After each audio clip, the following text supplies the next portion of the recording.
우리의 삶을 함께 만들어갈 가장 가까운 사람, 내 인생의 동반자라고 믿었던 배우자가 어느 날 아침 내가 알던 그 사람이 아니었다는 사실을 깨닫는 것만큼 끔찍한 일은 없을 것입니다.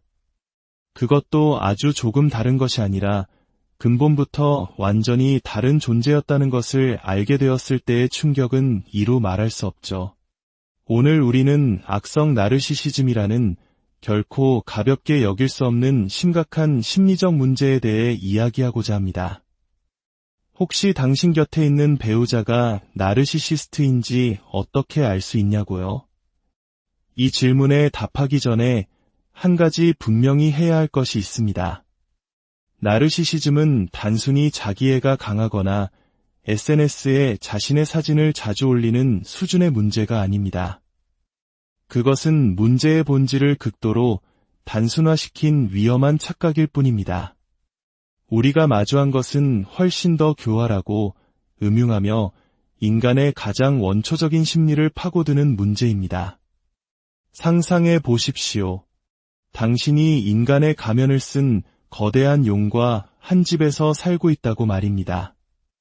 이것은 단순한 비유가 아닙니다. 악성 나르시시스트는 근본적으로 현실 그 자체와 전쟁을 벌이는 존재입니다. 그리고 바로 이 점이 그들의 배우자를 그토록 파괴적인 상황으로 몰아넣는 이유입니다.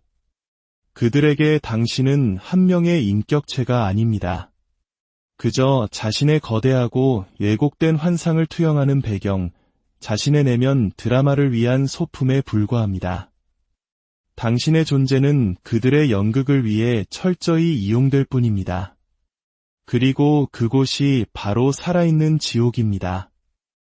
중세 시대 그림들이 묘사했던 지옥의 모습은 단순한 예술적 상상력의 산물이 아니었습니다. 그것은 바로 이런 종류의 끝없는 심리적 고문을 형상화하려는 처절한 시도였습니다. 여기서 가장 중요하고 또 가장 많은 분들이 빠지는 함정이 있습니다.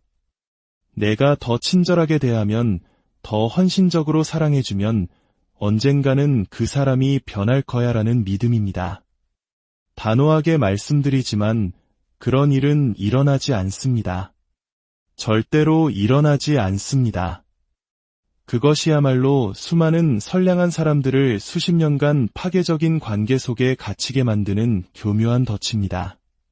당신이 그들의 텅 빈 내면을 채워주기 위해 노력할수록, 당신 자신의 존재를 희생하면 할수록 그 공허의 구멍은 더욱 깊고 어두워질 뿐입니다. 저는 수천 시간 동안 이런 상황에 처한 분들을 상담해왔습니다. 그리고 반복해서 발견하는 한 가지 공통점이 있습니다. 근본적으로 선하고 양심적이며 성실한 사람들이 혼돈 속에서 어떻게든 이치를 찾아내려 애쓴다는 것입니다. 그들은 비정상적인 상황에 지극히 정상적인 관계의 논리를 적용하려고 합니다.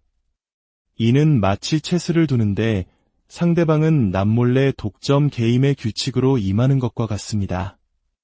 규칙은 애초에 맞지 않았고 앞으로도 영원히 맞지 않을 것입니다. 그러니 지금부터 제 이야기에 귀를 기울여 주십시오. 만약 당신이 이런 관계 속에 있다면 당신은 결코 미친 것이 아닙니다. 당신의 현실 감각을 교묘하게 무너뜨리는 가스라이팅, 미묘한 조종, 끊임없이 진실을 뒤트는 행위들은 당신의 상상 속에서 일어나는 일이 아닙니다. 그것이 바로 당신이 상대하고 있는 야수의 본질입니다. 저는 야수라는 단어를 의도적으로 사용합니다.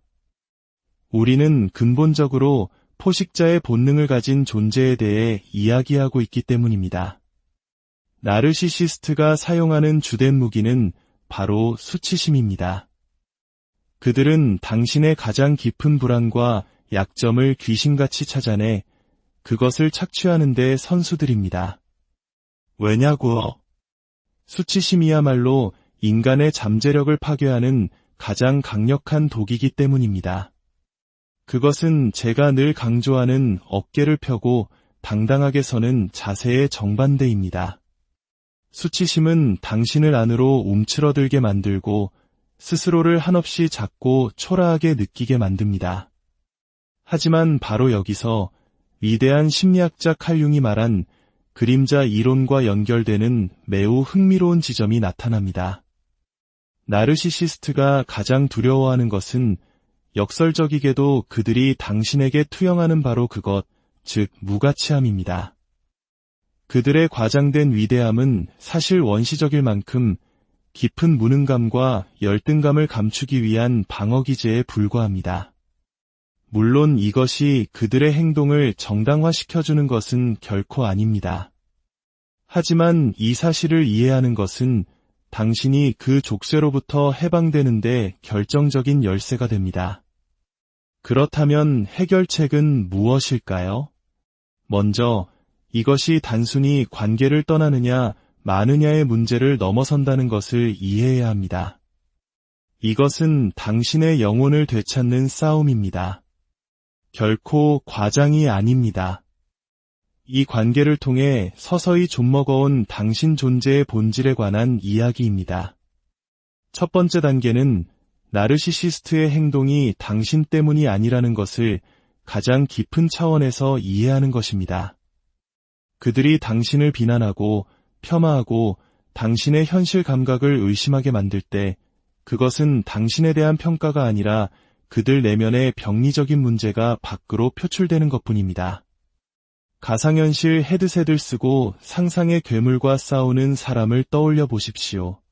그가 마구 휘두르는 팔에 당신이 가끔 맞는다고 해서 당신이 그의 공격 목표인 것은 아닙니다. 당신은 그저 그의 내면 전쟁이 벌어지는 길목에 서 있었을 뿐입니다. 하지만 여기서부터 문제가 복잡해집니다. 제가 임상 현장에서 반복적으로 목격한 사실은 애초에 나르시시스트가 당신에게 끌렸던 바로 그 특성들이 종종 당신의 가장 위대한 장점들이라는 점입니다.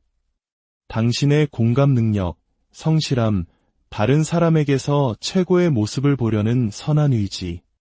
이것들은 약점이 아니라 인간의 근본적인 미덕입니다. 나르시시스트는 당신이 약해서 표적으로 삼은 것이 아닙니다. 그들의 무거운 심리적 짐을 짊어질 만큼 당신이 강했기 때문에 표적으로 삼은 것입니다. 이것은 성경에 나오는 욥의 이야기와도 깊은 관련이 있습니다. 사람들은 흔히 욥이 겪은 고난에만 집중하지만 정말 흥미로운 부분은 그의 친구들이 보인 반응입니다. 그들은 욥이 고통받을 만한 이유를 어떻게든 찾아내려 애썼습니다. 내가 뭔가 잘못했으니 이런 벌을 받는 것이 아니냐고 말이죠. 이것이 바로 나르시시스트와의 관계에서 정확히 일어나는 일입니다. 피해자들은 어느 순간부터 자신이 학대받아 마땅하다고 믿기 시작합니다. 이것은 끔찍하고 치명적인 오류입니다. 당신은 반드시 기억해야 합니다. 나르시시스트가 만들어내는 혼돈을 바로잡는 것은 당신의 책임이 아닙니다. 우리 모두는 각자의 짐을 짊어지고 때로는 다른 이의 짐을 돕는 책임이 있습니다. 하지만 나르시시스트는 자신의 짐을 함께 져달라고 도움을 청하는 것이 아닙니다. 그들은 자신의 병든 심리 구조 전체를 당신에게 떠넘기려 하는 것입니다. 그것은 동반자 관계가 아니라 기생 관계입니다. 경계를 설정한다는 것, 많은 사람들이 이 개념을 오해합니다. 다른 사람을 밀어내는 벽을 쌓는 것이라고 생각하죠. 전혀 그렇지 않습니다. 경계는 오히려 게임의 규칙과 같습니다. 무엇이 허용되고 무엇이 허용되지 않는지를 명확히 정의하는 것입니다. 나르시시스트에게 당신의 경계는 단순히 무시당하는 것을 넘어 인신공격으로 받아들여집니다. 왜냐하면 그들의 행동에 대한 아주 작은 제한조차도 그들의 과대망상적인 자아상을 위협하기 때문입니다. 하지만 경계에 대한 진정한 의미는 이것입니다. 그것은 다른 사람에게 아니오라고 말하는 것만이 아니라 당신 자신에게 예라고 말하는 것입니다. 나의 현실의 예, 나의 경험의 예, 한 인간으로서 나의 가치에 예라고 말하는 것입니다. 그리고 이것은 때로 몹시 두려운 일입니다. 이전에는 한 번도 해보지 않았던 방식으로 온전히 내 삶에 대한 책임을 져야 한다는 의미이기 때문입니다. 만약 당신이 악성 나르시시스트와 결혼했다면 당신은 지금 이 순간 당신만의 영웅의 여정을 떠나고 있는 것입니다. 당신이 싸워야 할 용은 저 멀리 세상 밖에 있는 것이 아닙니다. 바로 당신의 집안에, 어쩌면 당신의 침대 옆에 누워 있습니다. 이 용을 무찌른다는 것은 당신의 삶 전체를 완전히 재건해야 함을 의미할 수도 있기에 그토록 어려운 것입니다. 어떤 분들은 용서에 대해 물을지도 모릅니다. 우리는 마땅히 용서해야 하는 것 아니냐고요. 대부분의 사람들이 이해하지 못하는 용서의 진실에 대해 말씀드리겠습니다. 진정한 용서는 받아들일 수 없는 행동을 묵인하는 것이 아닙니다. 다른 사람이 계속해서 당신의 경계를 침범하도록 내버려 두는 것은 더더욱 아닙니다. 진정한 용서는 당신의 존엄성과 자존감을 굳건히 지키면서 분노라는 무거운 짐으로부터 당신 자신을 해방시키는 것입니다. 간혹 영적으로 충분히 성숙하고 사랑이 넘치면 그 어떤 사람과도 관계를 유지할 수 있어야 한다는 믿을 수 없을 만큼 위험한 생각이 떠돌아다닙니다. 그것은 결코 사실이 아닙니다. 그것은 당신을 파괴적인 상황 속에 계속 가두어두는 영적 회피의 한 형태일 뿐입니다. 성경 속 에덴 동산의 이야기를 생각해 봅시다. 아담과 하와는 선악과를 먹은 후 선과 악을 구별할 수 있는 능력을 얻게 됩니다. 이것은 단순한 불순종의 이야기가 아니라 의식과 도덕적 분별력이 발달하는 과정에 대한 은유입니다.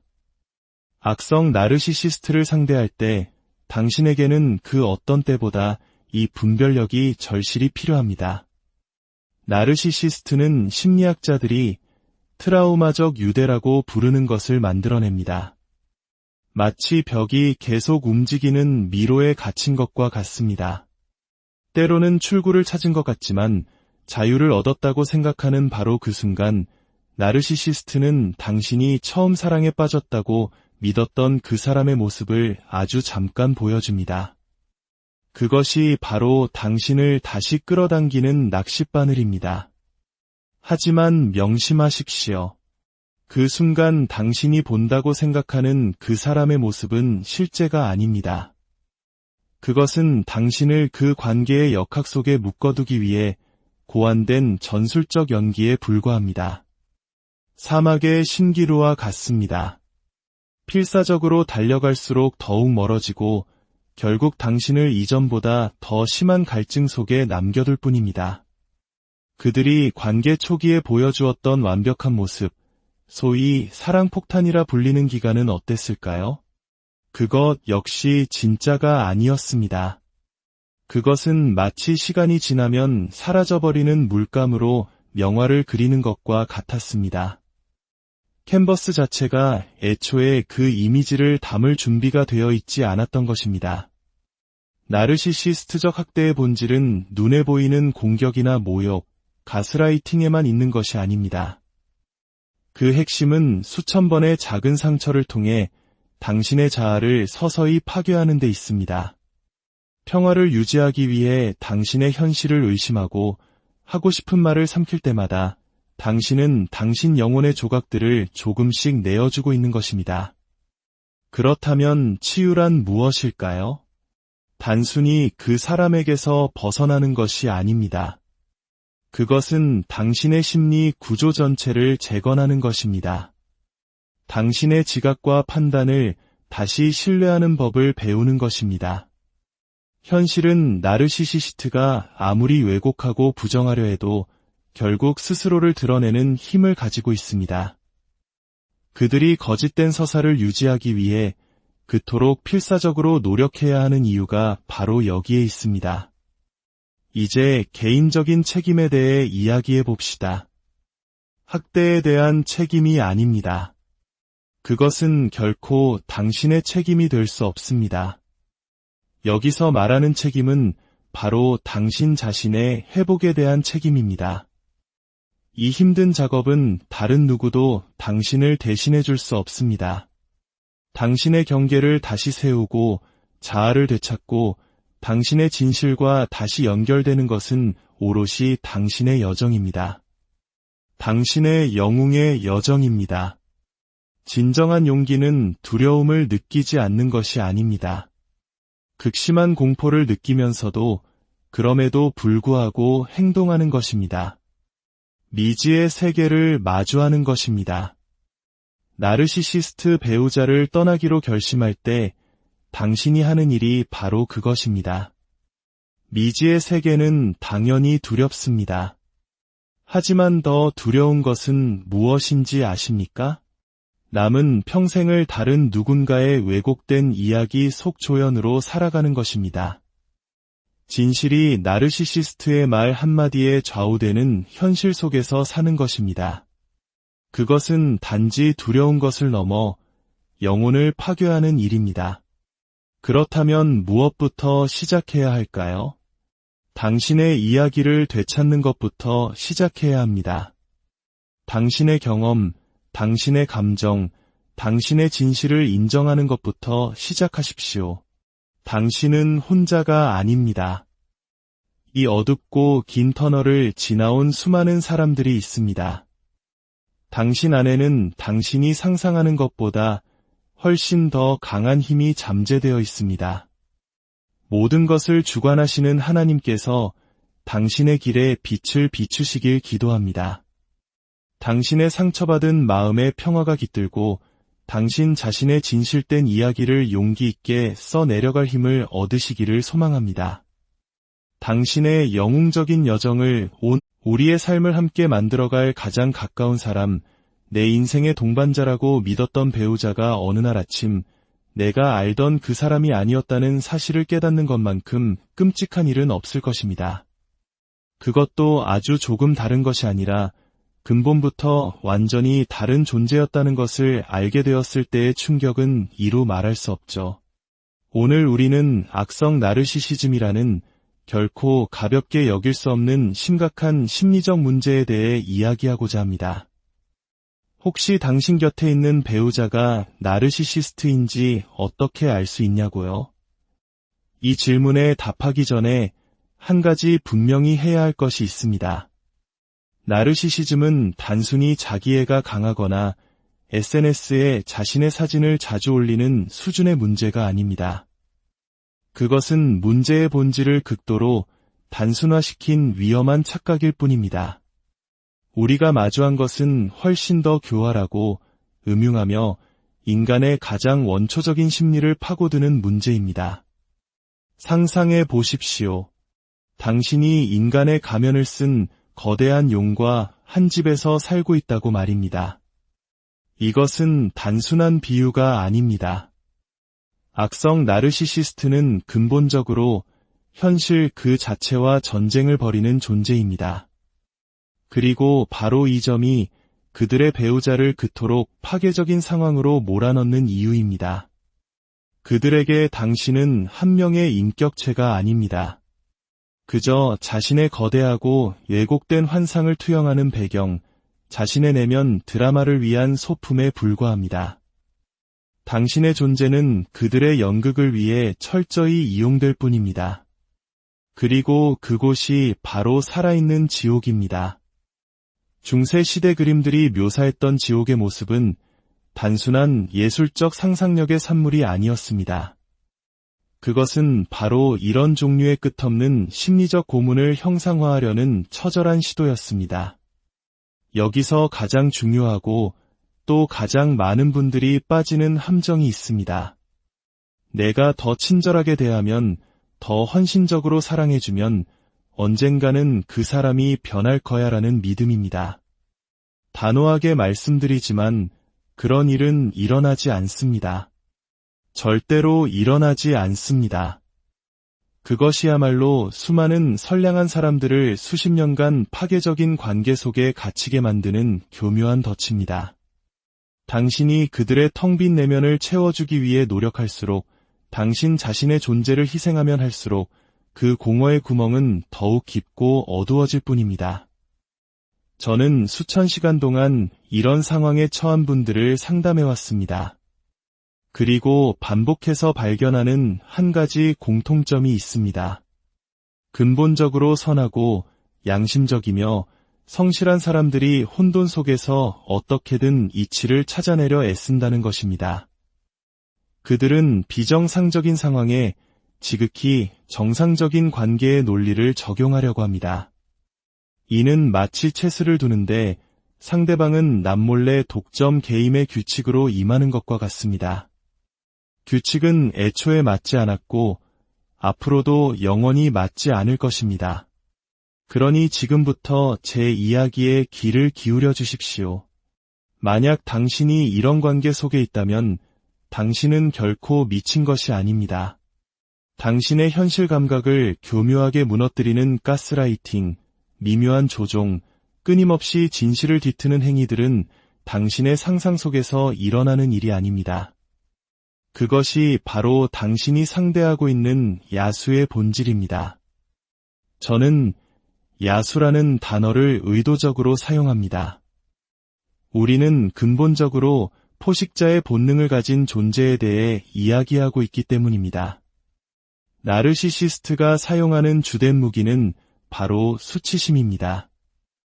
그들은 당신의 가장 깊은 불안과 약점을 귀신같이 찾아내 그것을 착취하는 데 선수들입니다.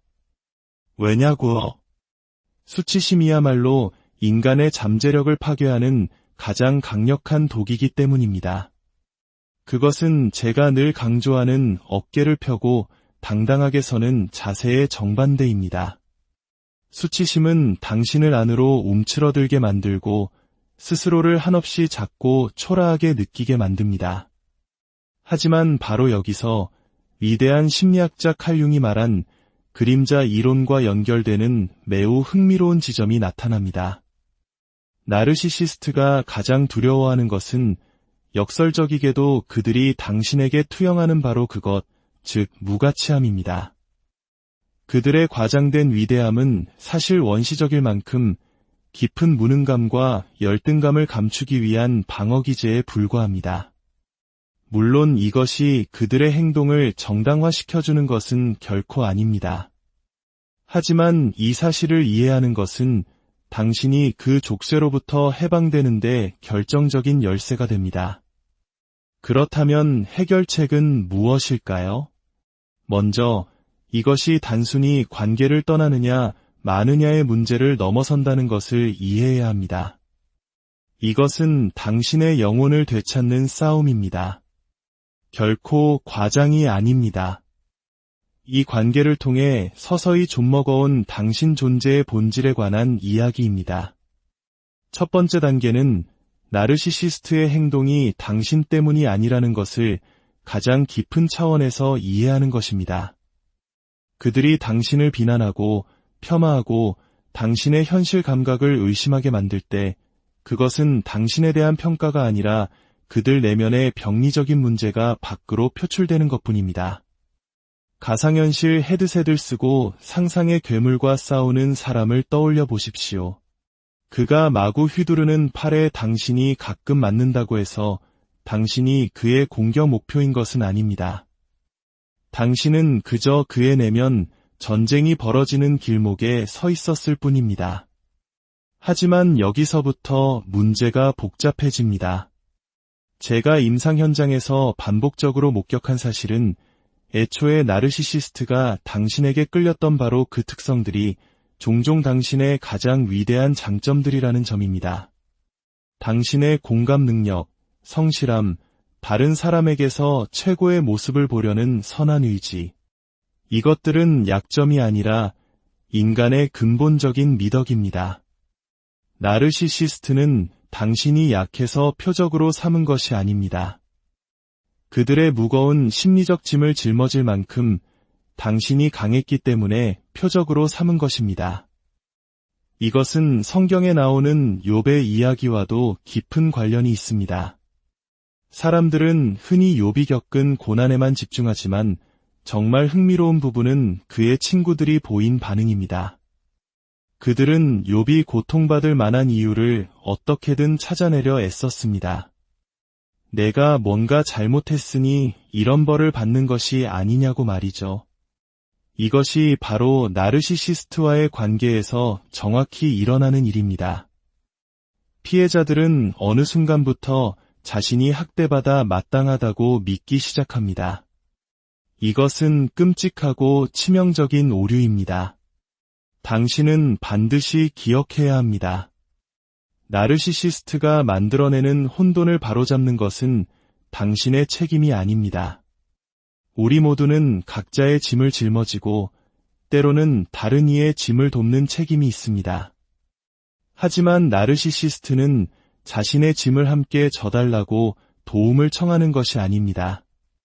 그들은 자신의 병든 심리 구조 전체를 당신에게 떠넘기려 하는 것입니다. 그것은 동반자 관계가 아니라 기생 관계입니다. 경계를 설정한다는 것, 많은 사람들이 이 개념을 오해합니다. 다른 사람을 밀어내는 벽을 쌓는 것이라고 생각하죠. 전혀 그렇지 않습니다. 경계는 오히려 게임의 규칙과 같습니다. 무엇이 허용되고 무엇이 허용되지 않는지를 명확히 정의하는 것입니다. 나르시시스트에게 당신의 경계는 단순히 무시당하는 것을 넘어 인신공격으로 받아들여집니다. 왜냐하면 그들의 행동에 대한 아주 작은 제한조차도 그들의 과대망상적인 자아상을 위협하기 때문입니다. 하지만 경계에 대한 진정한 의미는 이것입니다. 그것은 다른 사람에게 아니오라고 말하는 것만이 아니라 당신 자신에게 예라고 말하는 것입니다.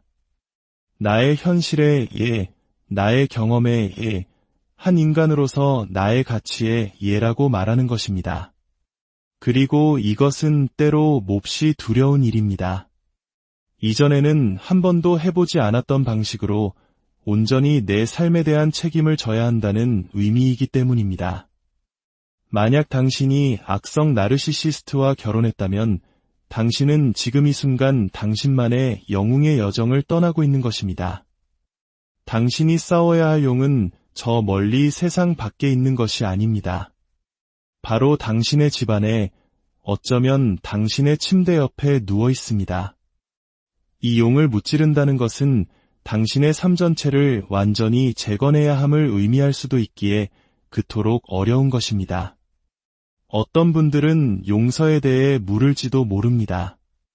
우리는 마땅히 용서해야 하는 것 아니냐고요. 대부분의 사람들이 이해하지 못하는 용서의 진실에 대해 말씀드리겠습니다. 진정한 용서는 받아들일 수 없는 행동을 묵인하는 것이 아닙니다. 다른 사람이 계속해서 당신의 경계를 침범하도록 내버려 두는 것은 더더욱 아닙니다. 진정한 용서는 당신의 존엄성과 자존감을 굳건히 지키면서 분노라는 무거운 짐으로부터 당신 자신을 해방시키는 것입니다. 간혹 영적으로 충분히 성숙하고 사랑이 넘치면 그 어떤 사람과도 관계를 유지할 수 있어야 한다는 믿을 수 없을 만큼 위험한 생각이 떠돌아다닙니다. 그것은 결코 사실이 아닙니다. 그것은 당신을 파괴적인 상황 속에 계속 가두어두는 영적 회피의 한 형태일 뿐입니다. 성경 속 에덴 동산의 이야기를 생각해 봅시다. 아담과 하와는 선악과를 먹은 후 선과 악을 구별할 수 있는 능력을 얻게 됩니다. 이것은 단순한 불순종의 이야기가 아니라 의식과 도덕적 분별력이 발달하는 과정에 대한 은유입니다. 악성 나르시시스트를 상대할 때 당신에게는 그 어떤 때보다 이 분별력이 절실히 필요합니다. 나르시시스트는 심리학자들이 트라우마적 유대라고 부르는 것을 만들어냅니다. 마치 벽이 계속 움직이는 미로에 갇힌 것과 같습니다. 때로는 출구를 찾은 것 같지만 자유를 얻었다고 생각하는 바로 그 순간 나르시시스트는 당신이 처음 사랑에 빠졌다고 믿었던 그 사람의 모습을 아주 잠깐 보여줍니다. 그것이 바로 당신을 다시 끌어당기는 낚싯바늘입니다. 하지만 명심하십시오. 그 순간 당신이 본다고 생각하는 그 사람의 모습은 실제가 아닙니다. 그것은 당신을 그 관계의 역학 속에 묶어두기 위해 고안된 전술적 연기에 불과합니다. 사막의 신기루와 같습니다. 필사적으로 달려갈수록 더욱 멀어지고 결국 당신을 이전보다 더 심한 갈증 속에 남겨둘 뿐입니다. 그들이 관계 초기에 보여주었던 완벽한 모습, 소위 사랑폭탄이라 불리는 기간은 어땠을까요? 그것 역시 진짜가 아니었습니다. 그것은 마치 시간이 지나면 사라져버리는 물감으로 명화를 그리는 것과 같았습니다. 캔버스 자체가 애초에 그 이미지를 담을 준비가 되어 있지 않았던 것입니다. 나르시시스트적 학대의 본질은 눈에 보이는 공격이나 모욕, 가스라이팅에만 있는 것이 아닙니다. 그 핵심은 수천 번의 작은 상처를 통해 당신의 자아를 서서히 파괴하는 데 있습니다. 평화를 유지하기 위해 당신의 현실을 의심하고 하고 싶은 말을 삼킬 때마다 당신은 당신 영혼의 조각들을 조금씩 내어주고 있는 것입니다. 그렇다면 치유란 무엇일까요? 단순히 그 사람에게서 벗어나는 것이 아닙니다. 그것은 당신의 심리 구조 전체를 재건하는 것입니다. 당신의 지각과 판단을 다시 신뢰하는 법을 배우는 것입니다. 현실은 나르시시스트가 아무리 왜곡하고 부정하려 해도 결국 스스로를 드러내는 힘을 가지고 있습니다. 그들이 거짓된 서사를 유지하기 위해 그토록 필사적으로 노력해야 하는 이유가 바로 여기에 있습니다. 이제 개인적인 책임에 대해 이야기해 봅시다. 학대에 대한 책임이 아닙니다. 그것은 결코 당신의 책임이 될 수 없습니다. 여기서 말하는 책임은 바로 당신 자신의 회복에 대한 책임입니다. 이 힘든 작업은 다른 누구도 당신을 대신해 줄 수 없습니다. 당신의 경계를 다시 세우고 자아를 되찾고 당신의 진실과 다시 연결되는 것은 오롯이 당신의 여정입니다. 당신의 영웅의 여정입니다. 진정한 용기는 두려움을 느끼지 않는 것이 아닙니다. 극심한 공포를 느끼면서도 그럼에도 불구하고 행동하는 것입니다. 미지의 세계를 마주하는 것입니다. 나르시시스트 배우자를 떠나기로 결심할 때 당신이 하는 일이 바로 그것입니다. 미지의 세계는 당연히 두렵습니다. 하지만 더 두려운 것은 무엇인지 아십니까? 남은 평생을 다른 누군가의 왜곡된 이야기 속 조연으로 살아가는 것입니다. 진실이 나르시시스트의 말 한마디에 좌우되는 현실 속에서 사는 것입니다. 그것은 단지 두려운 것을 넘어 영혼을 파괴하는 일입니다. 그렇다면 무엇부터 시작해야 할까요? 당신의 이야기를 되찾는 것부터 시작해야 합니다. 당신의 경험, 당신의 감정, 당신의 진실을 인정하는 것부터 시작하십시오. 당신은 혼자가 아닙니다. 이 어둡고 긴 터널을 지나온 수많은 사람들이 있습니다. 당신 안에는 당신이 상상하는 것보다 훨씬 더 강한 힘이 잠재되어 있습니다. 모든 것을 주관하시는 하나님께서 당신의 길에 빛을 비추시길 기도합니다.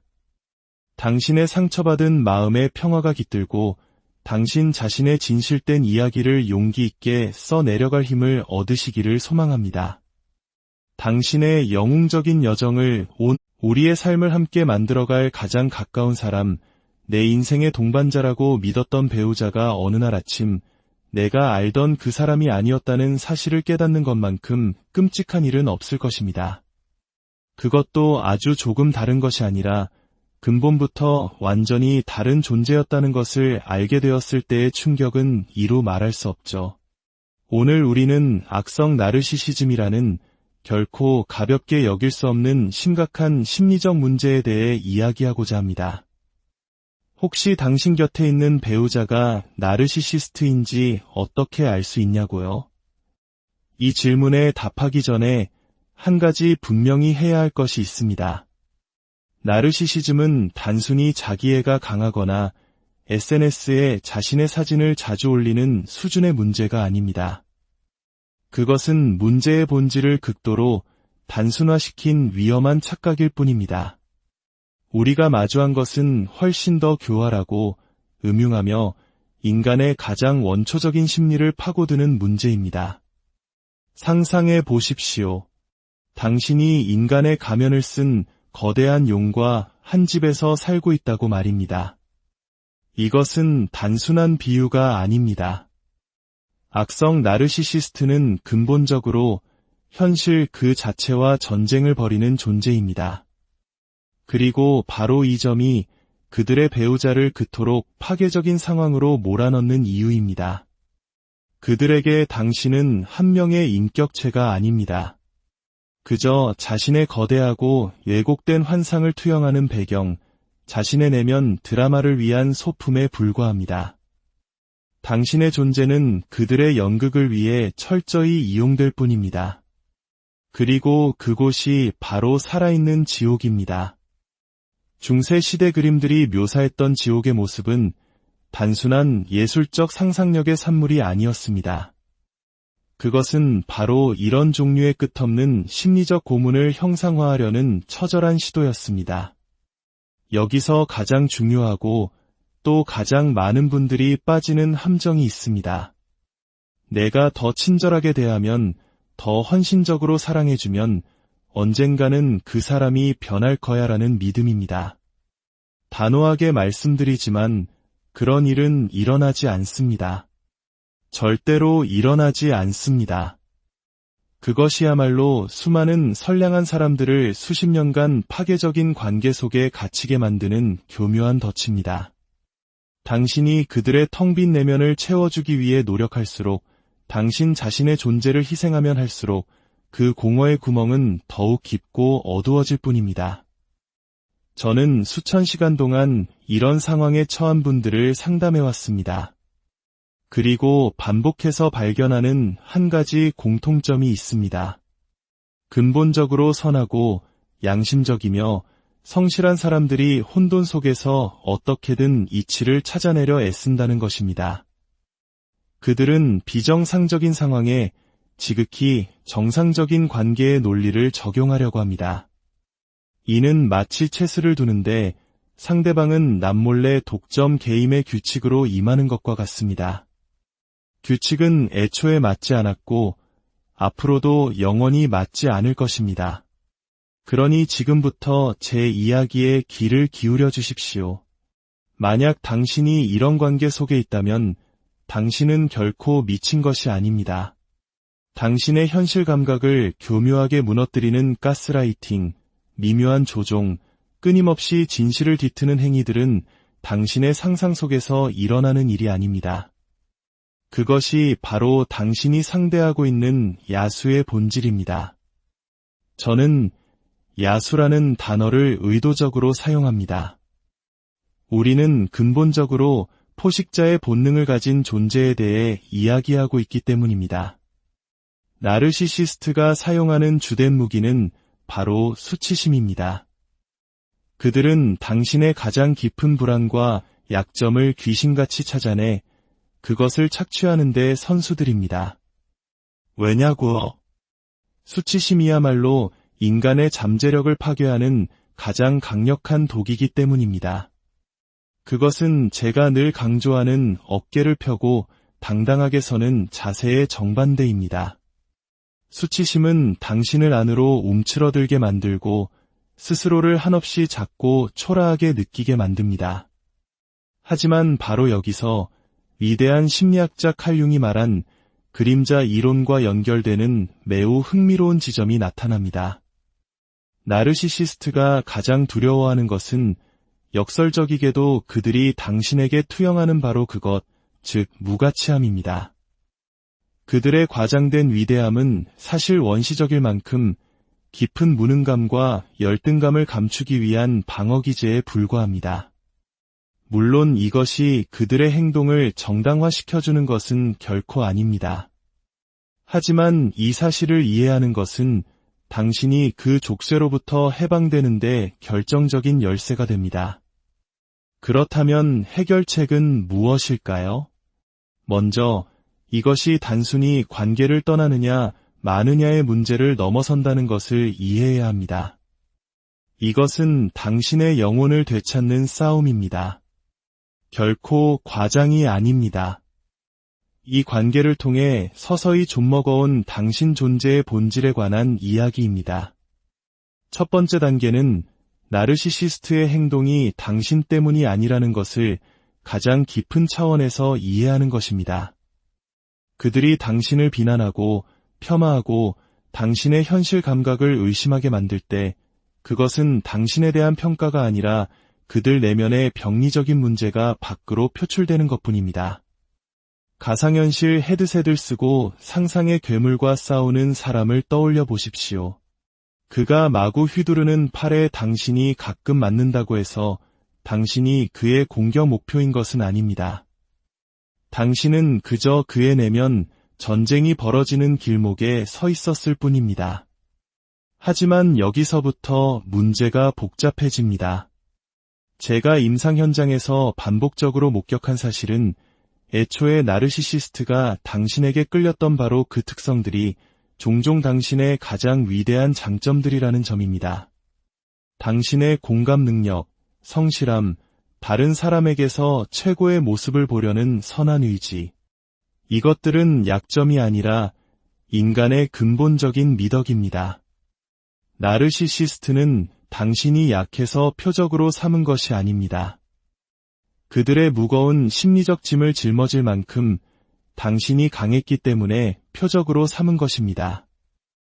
이것은 성경에 나오는 욥의 이야기와도 깊은 관련이 있습니다.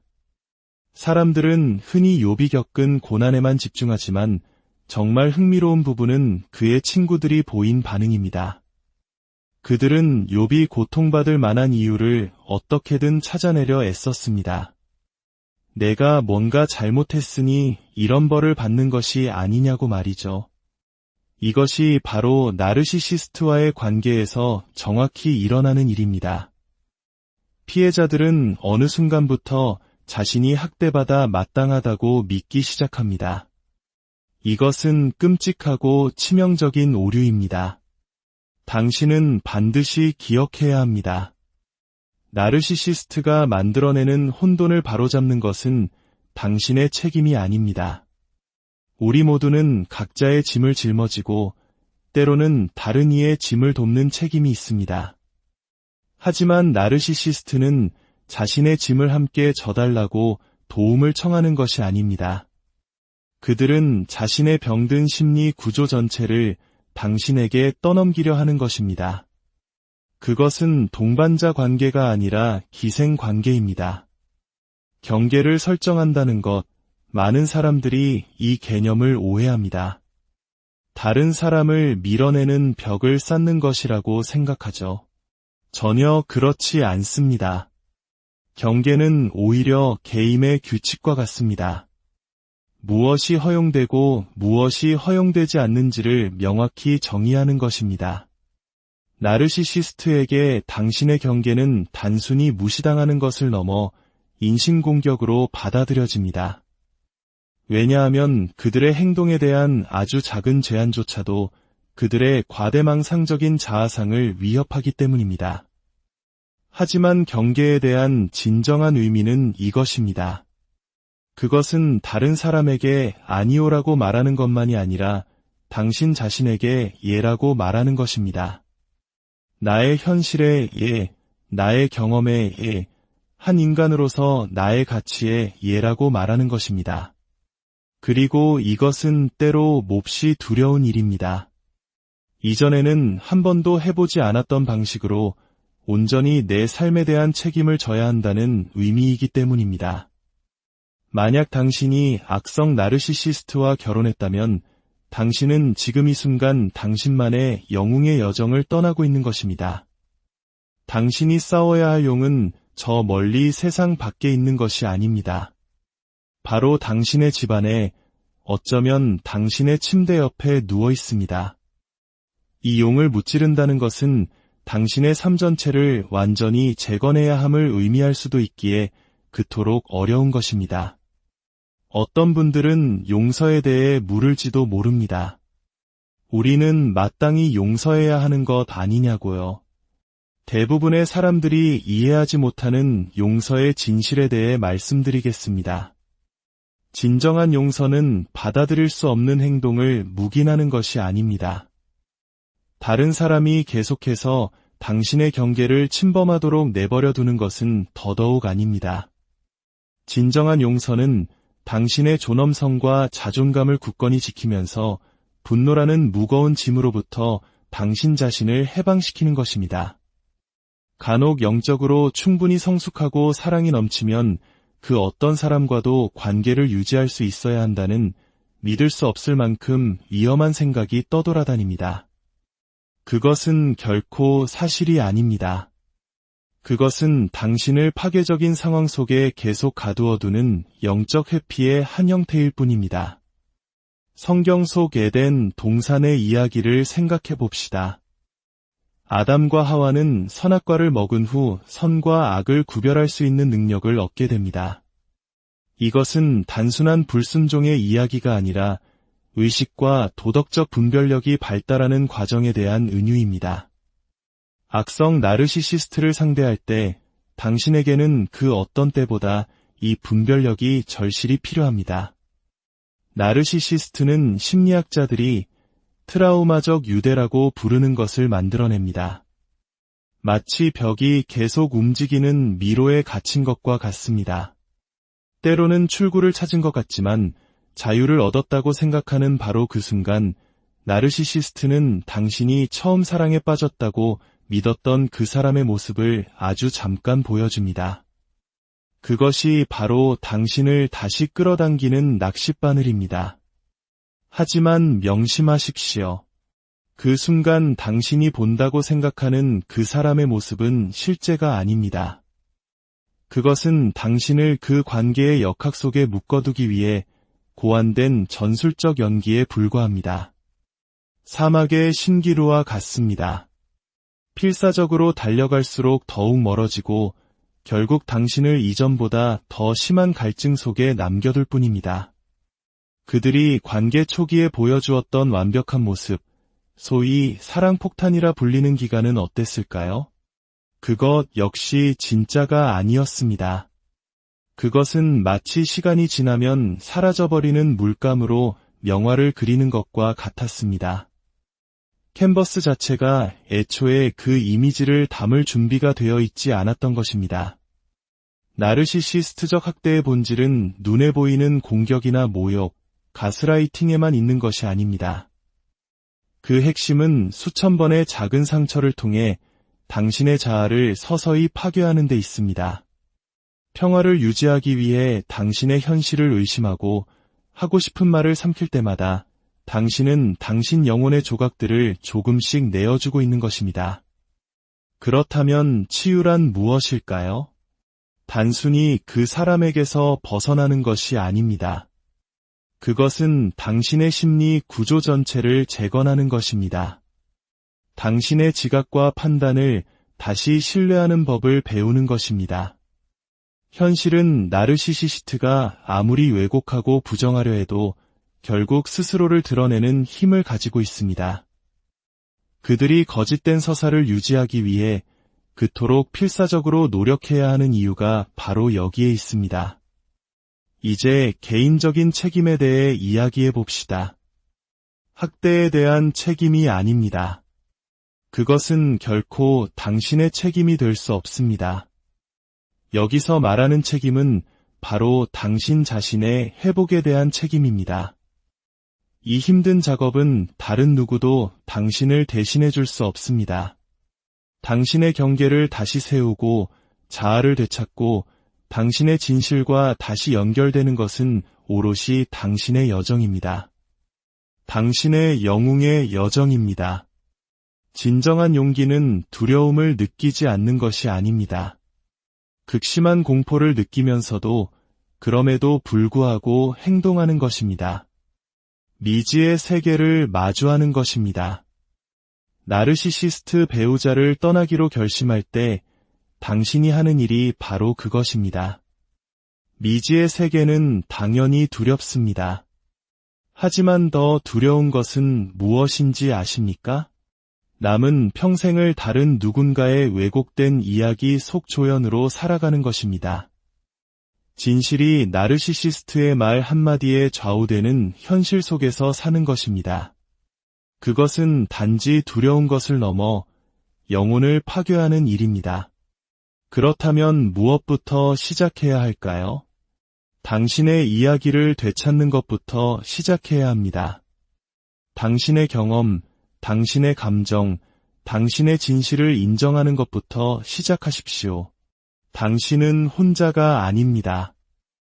이 어둡고 긴 터널을 지나온 수많은 사람들이 있습니다. 당신 안에는 당신이 상상하는 것보다 훨씬 더 강한 힘이 잠재되어 있습니다. 모든 것을 주관하시는 하나님께서 당신의 길에 빛을 비추시길 기도합니다. 당신의 상처받은 마음의 평화가 깃들고 당신 자신의 진실된 이야기를 용기 있게 써내려갈 힘을 얻으시기를 소망합니다. 당신의 영웅적인 여정을 우리의 삶을 함께 만들어갈 가장 가까운 사람, 내 인생의 동반자라고 믿었던 배우자가 어느 날 아침 내가 알던 그 사람이 아니었다는 사실을 깨닫는 것만큼 끔찍한 일은 없을 것입니다. 그것도 아주 조금 다른 것이 아니라 근본부터 완전히 다른 존재였다는 것을 알게 되었을 때의 충격은 이루 말할 수 없죠.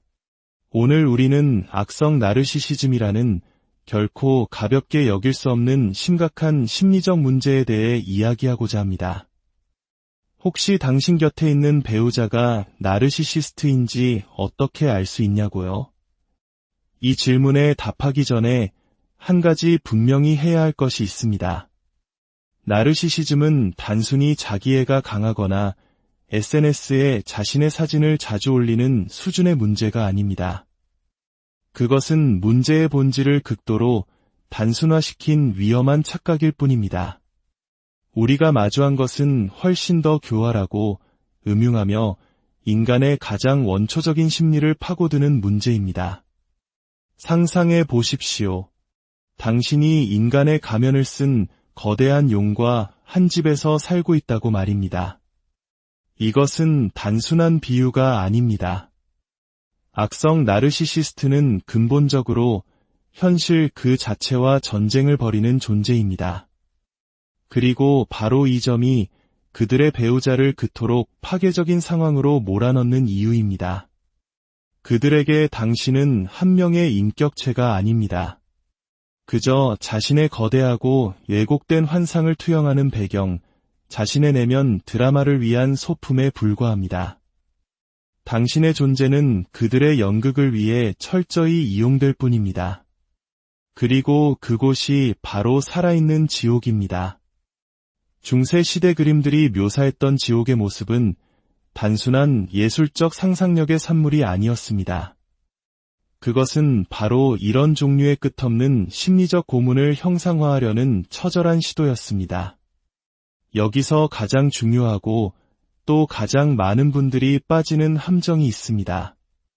내가 더 친절하게 대하면, 더 헌신적으로 사랑해주면 언젠가는 그 사람이 변할 거야라는 믿음입니다. 단호하게 말씀드리지만 그런 일은 일어나지 않습니다. 절대로 일어나지 않습니다. 그것이야말로 수많은 선량한 사람들을 수십 년간 파괴적인 관계 속에 갇히게 만드는 교묘한 덫입니다. 당신이 그들의 텅 빈 내면을 채워주기 위해 노력할수록, 당신 자신의 존재를 희생하면 할수록 그 공허의 구멍은 더욱 깊고 어두워질 뿐입니다. 저는 수천 시간 동안 이런 상황에 처한 분들을 상담해왔습니다. 그리고 반복해서 발견하는 한 가지 공통점이 있습니다. 근본적으로 선하고 양심적이며 성실한 사람들이 혼돈 속에서 어떻게든 이치를 찾아내려 애쓴다는 것입니다. 그들은 비정상적인 상황에 지극히 정상적인 관계의 논리를 적용하려고 합니다. 이는 마치 채수를 두는데 상대방은 남몰래 독점 게임의 규칙으로 임하는 것과 같습니다.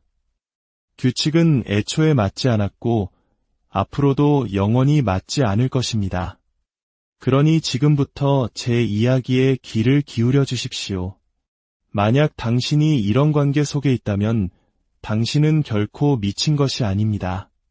당신의 현실 감각을 교묘하게 무너뜨리는 가스라이팅, 미묘한 조종, 끊임없이 진실을 뒤트는 행위들은 당신의 상상 속에서 일어나는 일이 아닙니다. 그것이 바로 당신이 상대하고 있는 야수의 본질입니다. 저는 야수라는 단어를 의도적으로 사용합니다. 우리는 근본적으로 포식자의 본능을 가진 존재에 대해 이야기하고 있기 때문입니다. 나르시시스트가 사용하는 주된 무기는 바로 수치심입니다.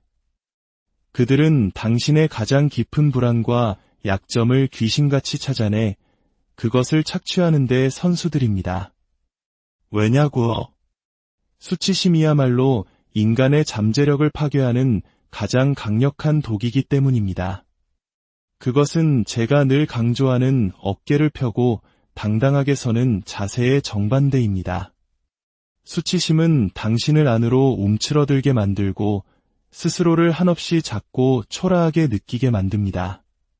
하지만 바로 여기서 위대한 심리학자 칼 융이 말한 그림자 이론과 연결되는 매우 흥미로운 지점이 나타납니다. 나르시시스트가 가장 두려워하는 것은 역설적이게도 그들이 당신에게 투영하는 바로 그것, 즉 무가치함입니다. 그들의 과장된 위대함은 사실 원시적일 만큼 깊은 무능감과 열등감을 감추기 위한 방어기제에 불과합니다. 물론 이것이 그들의 행동을 정당화시켜주는 것은 결코 아닙니다. 하지만 이 사실을 이해하는 것은 당신이 그 족쇄로부터 해방되는데 결정적인 열쇠가 됩니다. 그렇다면 해결책은 무엇일까요? 먼저 이것이 단순히 관계를 떠나느냐 마느냐의 문제를 넘어선다는 것을 이해해야 합니다. 이것은 당신의 영혼을 되찾는 싸움입니다. 결코 과장이 아닙니다. 이 관계를 통해 서서히 좀먹어온 당신 존재의 본질에 관한 이야기입니다. 첫 번째 단계는 나르시시스트의 행동이 당신 때문이 아니라는 것을 가장 깊은 차원에서 이해하는 것입니다. 그들이 당신을 비난하고 폄하하고 당신의 현실 감각을 의심하게 만들 때 그것은 당신에 대한 평가가 아니라 그들 내면의 병리적인 문제가 밖으로 표출되는 것뿐입니다. 가상현실 헤드셋을 쓰고 상상의 괴물과 싸우는 사람을 떠올려 보십시오. 그가 마구 휘두르는 팔에 당신이 가끔 맞는다고 해서 당신이 그의 공격 목표인 것은 아닙니다. 당신은 그저 그의 내면 전쟁이 벌어지는 길목에 서 있었을 뿐입니다. 하지만 여기서부터 문제가 복잡해집니다. 제가 임상 현장에서 반복적으로 목격한 사실은 애초에 나르시시스트가 당신에게 끌렸던 바로 그 특성들이 종종 당신의 가장 위대한 장점들이라는 점입니다. 당신의 공감 능력, 성실함, 다른 사람에게서 최고의 모습을 보려는 선한 의지. 이것들은 약점이 아니라 인간의 근본적인 미덕입니다. 나르시시스트는 당신이 약해서 표적으로 삼은 것이 아닙니다. 그들의 무거운 심리적 짐을 짊어질 만큼 당신이 강했기 때문에 표적으로 삼은 것입니다. 이것은 성경에 나오는 욥의 이야기와도 깊은 관련이 있습니다. 사람들은 흔히 욥이 겪은 고난에만 집중하지만 정말 흥미로운 부분은 그의 친구들이 보인 반응입니다. 그들은 욥이 고통받을 만한 이유를 어떻게든 찾아내려 애썼습니다. 내가 뭔가 잘못했으니 이런 벌을 받는 것이 아니냐고 말이죠. 이것이 바로 나르시시스트와의 관계에서 정확히 일어나는 일입니다. 피해자들은 어느 순간부터 자신이 학대받아 마땅하다고 믿기 시작합니다. 이것은 끔찍하고 치명적인 오류입니다. 당신은 반드시 기억해야 합니다. 나르시시스트가 만들어내는 혼돈을 바로잡는 것은 당신의 책임이 아닙니다. 우리 모두는 각자의 짐을 짊어지고 때로는 다른 이의 짐을 돕는 책임이 있습니다. 하지만 나르시시스트는 자신의 짐을 함께 져달라고 도움을 청하는 것이 아닙니다.